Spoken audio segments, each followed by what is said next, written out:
What is our third main topic today? Okay, guys, this is coming from Chris Herman. Hi, John. The Matrix Resurrections has released and it flopped. Last time I checked, it was getting beat out by Spider-Man No Way Home on its second week, as well as Illumination Sing 2. This was undoubtedly due to its simultaneous release on HBO Max, as well as the mixed critic reviews. Do you think Warner Media is going to consider another movie in the Matrix franchise after this disaster? What are your thoughts? All right, thanks a lot for saying that in, man. And yes, I remember it was a number of months ago on this show. I remember I mentioned some people wrote in. The discussion came up about how would Matrix do, and this is months and months ago. And I remember saying, I don't think Matrix is going to make $50 million on its opening weekend. I said, I don't think it's going to make $50 million on its opening weekend. And people thought I were crazy. They thought I was nuts. You crazy? They thought they were talking 100 million, whatever. So crazy. Look, you got to keep in mind. I think it's a little too late. I don't think that there is as much interest in the Matrix today as the hardcore movie fans think there is. And on top of that, I said, with the HBO's, day and date release, I just think it's going to hurt a lot. I don't think it's going to make 50 million. And then here we are. And it did actually much, much worse than that. As we come over to take a look at what Matrix actually did. Officially, its opening weekend is $12 million. That's the official opening weekend number. Now, that does not take into account the Wednesday and early Thursday screenings. Because remember, Matrix didn't open officially on a Friday like most movies normally do. It opened officially on a Wednesday. So when you take in those extra days that other movies don't get, but when you take in those extra days that even with a couple of extra days added on, Matrix has only managed to pull in $22.5 million. With those extra days, a movie called The Matrix only made 22.5 with extra days. In comparison, it's unfair to try to compare it to Spider-Man No Way Home. That's unfair. But you know what else opened this weekend? Little animated film called Sing 2. The first Sing was not beloved. The first Sing had good ratings. It had critic ratings in the 70s. The audience ratings were in the 70s. It was liked. People liked it. I didn't think it was all that great, but it was okay. Sing 2, which does not come with a huge pedigree, made, I think, $43 million in the same, about double of what Matrix made in the same time frame from the Wednesday on. Now, of course, it didn't also have an HBO release, right? But before everybody starts rushing to make excuses for why Matrix did so badly. So, but it had HBO. Oh, it was based on an old IP that people liked. Oh, it was. Before we do that, let's just remind ourselves of a couple things. Suicide Squad opened bigger than Matrix did, and Suicide Squad had the exact same circumstances. There still weren't a lot of people going back to movie theaters. It was released on HBO Max on the same day, and it made 26. And that was coming off of another Suicide Squad movie that most people didn't like. Mm-hmm. And it still made more money. Mortal Kombat, which is not that good, but it had the exact same circumstances. It got released when not a lot of people were going back to the movie theaters. It was being released on HBO on the same day, and Mortal Kombat made more money than Matrix 4 did with the same circumstances. Halloween Kills, released when not a lot of people going to the movie theaters. It was being released on streaming on the exact same day that it was released in theaters, just like Matrix did. It made $49 million. And remember, that 26, 23, and 49 million of Suicide Squad, Mortal Kombat, and Halloween Kills, that's without the extra days that Matrix had. Matrix's actual opening weekend number is 12 million. But we're going to give it the 21 million. We're going to give it the benefit of the doubt of the 21, 22 million, even with the extra days counted. Suicide Squad beat it without those extra days. Mortal Kombat beat it without those extra days. Halloween Kills slaughtered it without those extra days. Okay, well, let's look at another film franchise that's based on a much older IP that maybe was beyond its time. Ghostbusters. Now, Ghostbusters did not get a streaming day and date release, but still, it made $44 million.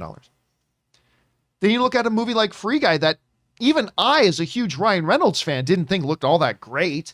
It made $28 million. without the extra days that Matrix 4 had. So you can try to make all the excuses that we want about why Matrix didn't do so good. Other movies without that pedigree iconic name of Matrix attached to it, with fewer opening days than Matrix had, still being released on streaming the exact same day, and they all beat Matrix. And it's just something you can't get away from. Now, I want us to look at what does this teach us? As we're going to jump into the Campea classroom for a second. What does this teach us? What does these results teach us about what are the life lessons we can take away with us looking at the results of Matrix getting what it did? Number one, it's official.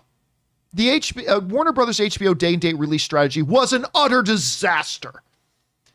It was a phenomenal, moronic disaster.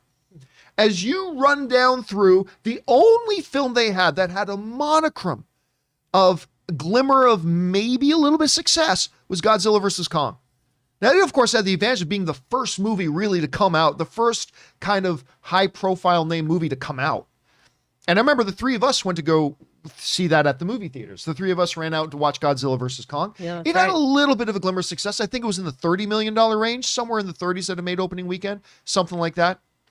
But everything else, Mortal Kombat, I mean, not a great movie, but it has some name there. Suicide Squad has name. Matrix has name. There's just no getting around it. This move by Warner Brothers this year has cost that company in the hundreds and hundreds of millions of dollars when you go through all their list of releases.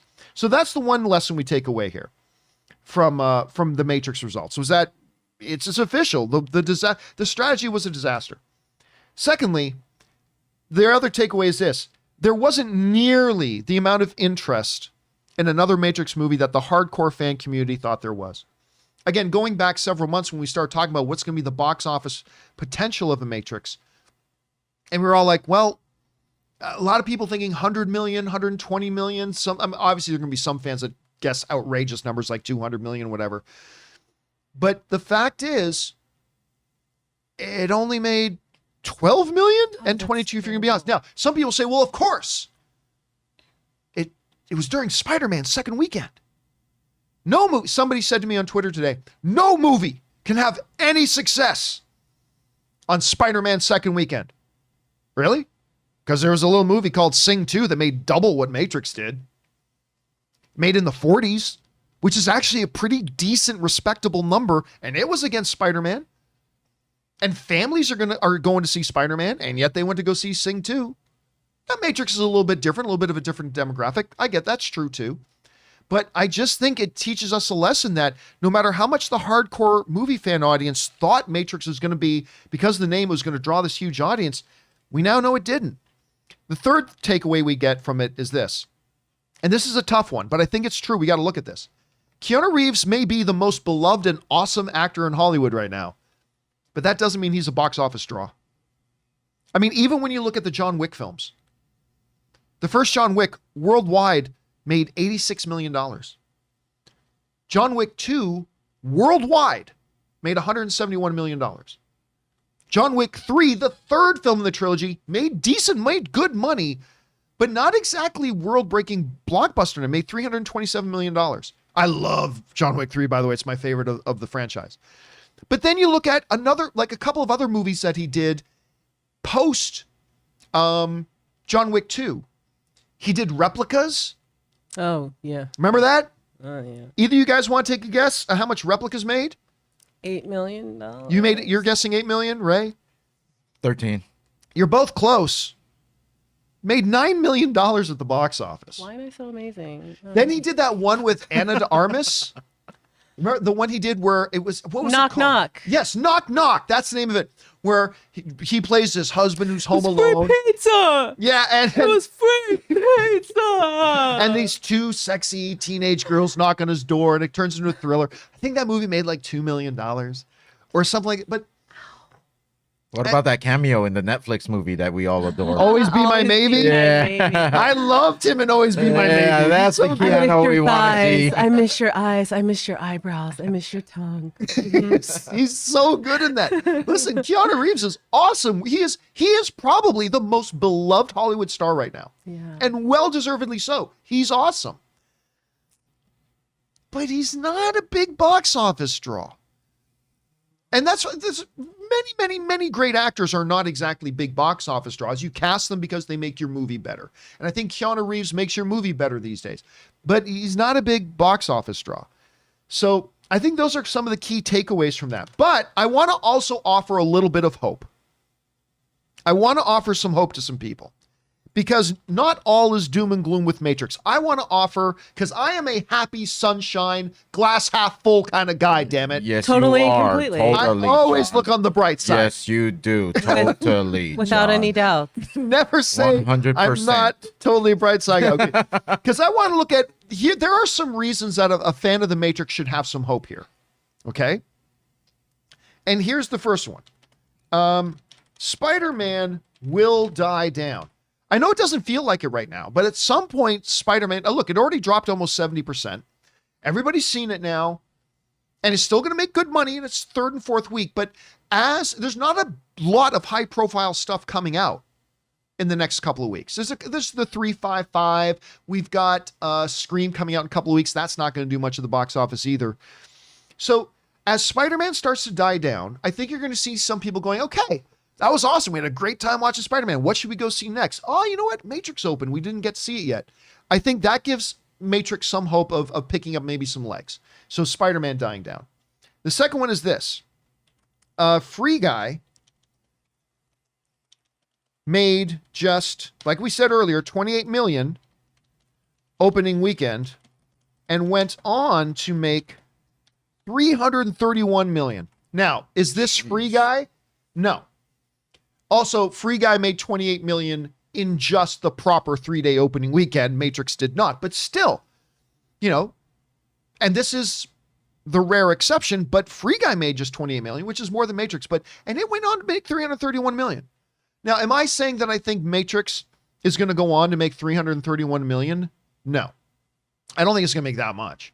But could the possibility be there that it can rise from the ashes like unto the phoenix and come out of the squalor of box office flopdom and actually make some decent money? It is possible, because again, I think once Spider-Man dies down a bit, people are going to start looking for what else we want to go see. The understanding that Free Guy in this era didn't have the greatest opening, but was able to have legs track. Now, one of the things that Free Guy had going for it that Matrix does not is that people liked it. Yeah. And when I say people, I mean more people liked it. Like, it had bigger critic ratings, it had bigger audience ratings. You had people coming out of Free Guy going, oh my God, you got to go see this. And while Matrix 4 definitely has its fans, it has positive critic and audience ratings. I think they're both in the 60s. So they're both positive. I hated it, but I mean, it is in the positives. I think you can see. So do I think all is lost for the Matrix? No, not all is lost. I don't personally think it's going to end up being great or doing all that well. But if you're a fan of Matrix 4 and you watch and you liked it and you're looking for some hope that it could recover financially, I think there's some very good reasons to believe that it could. Whether it will or not, don't know. We'll have to see. I don't know. Kim, you're seeing these numbers. Are you surprised by how low the numbers are? Do you think this thing could see a turnaround? What are you thinking right now? I'm surprised it did that well. That well? Wow. Yeah, Wow. 12 million. I'm surprised at that number. And look, I don't say this lightly because I recognize that so many people work on films. They pour their blood, sweat, tears, time away from their family into films. I don't want to be disrespectful to the film. As you know, it wasn't for me. I did finish watching it after my sock drawer was perfectly organized. I did finish the film because I am a true cinephile. But you know what? I disagree with you on what you were saying, how Free Guy, he did well. What Free Guy had was word of mouth, was people seeing, absolutely, yeah. people seeing the trailer and going, I kind of don't know what the hell this is about, especially people that don't game. And then having friends and family see it and be very surprised, delightfully, and tell their friends, hey, I know you don't get it, but this Free Guy thing, you guys got to check it out. We had such a good time. It's actually really funny. You guys got to go. Because some people say, don't let the critics sway you. Every friend, family, sister, brother, person has a personal critic in their pocket called friends and family. And those people can sway you in or out of a movie. I've tried to get my sister and her fiance to go with me to stuff, and they're like, no, we heard from so-and-so, a friend of ours that we trust, that it was trash, so we're not going to see it with you. And I'm like, come on, guys. But somebody that they trust as their own, personal critic didn't like it. Matrix is not going to have good word of mouth. You have people not to the degree that Free Guy did. That Free Guy, because you know what? Not everyone feels like me. Some people feel like it was great, and you know what? Good for you. Didn't work for me, but good for you. I feel like there's going to be more people saying, hey, brother, sister, brother-in-law, if you're going to spend some money, go see Nightmare Alley. If you're going to spend some money, go see Macbeth. If you're going to spend some money, you know what? Just take the kids and go see Sing. I think it's good. You're going to have a lot of talk against seeing it. I don't think it's going to do well at all. And I don't say that lightly because I don't want people to, lose money on things that they worked hard for. But I just don't believe this will do much better at all. Yeah. And by the way, it should be mentioned here that the box office struggles of Matrix, that does not mean the movie's bad. I mean, I don't like it. You don't like it. We know a bunch of people that didn't, a bunch of people that did. It doing badly at the box office doesn't mean it's a bad film. I mean, hell, the best film of the year, in my opinion, easily the best film of the year is West Side Story. Yeah. And that did horrible at the box Yeah. office. Of course, I've been predicting all year that it would do horrible at the box office, but it did horrible at the box office. And in hindsight, But it's the best movie of the year. many of the films that we now consider to be cult classics, if you look back the year they came out, they didn't do well. Shawshank didn't do great Yeah. when it came out, and it might be one of the greatest films ever made by man. Exactly. So So again, yeah, just because Matrix isn't doing well, that does not quantifiably means that Yeah. Matrix is a bad movie. Not at all. The best movie of the year did worse than Matrix. I hope for them Yeah. the positive. I hope for them the positive. But in terms of my opinion, I just don't think it's going to do much better. Yeah. Yeah, so you guys don't even think that once the Spider-Man stuff dies down that people are going to go back and see that? The thing is, I think Matrix is one of those movies where if you were going to see it in theater, you would have already. Like, Right, it's not something, and plus there are people that consider safety. This is one of the things that are movies that is going to be affected by that. What do I want to risk, like going to the theater right now? Right. No Way Home beat a lot of people's fears. People were like, Yeah. I could Yeah. get sick. That's fine. But something like the Matrix, you gotta be like, do I really want to risk it for this movie? And I'm not saying anything bad about the Matrix. I haven't seen it yet. Twice I've asked people to put it on, like even here at this house, and I got laughed at both times. So now I think I'm just gonna wait for it to get on TNT or TBS. Yeah. I'll wait it out. It's on HBO. I know, but It's not gonna be on TV. Getting It's myself HBO. pumped to actually press play on that, it would have to be one that's on TV. So Right. it'll be a while till I give you a review for Matrix Resurrection. In 2025, Ray Orr's movie review channel. We're talking about Matrix. The greatest movie ever. Anyway, guys, question is for you. What do you think about this and the box office results we've got for Matrix? I mean, listen, it's not a referendum on the quality of the film, but it has struggled. Why do you think it has struggled as much as it did? Why couldn't it do as well under similar circumstances as, say, Mortal Kombat or Suicide Squad or whatever? Or why did it get beat by double by Sing 2? Whatever you guys are feeling or thinking, jump down into the comment section below and let us know your thoughts.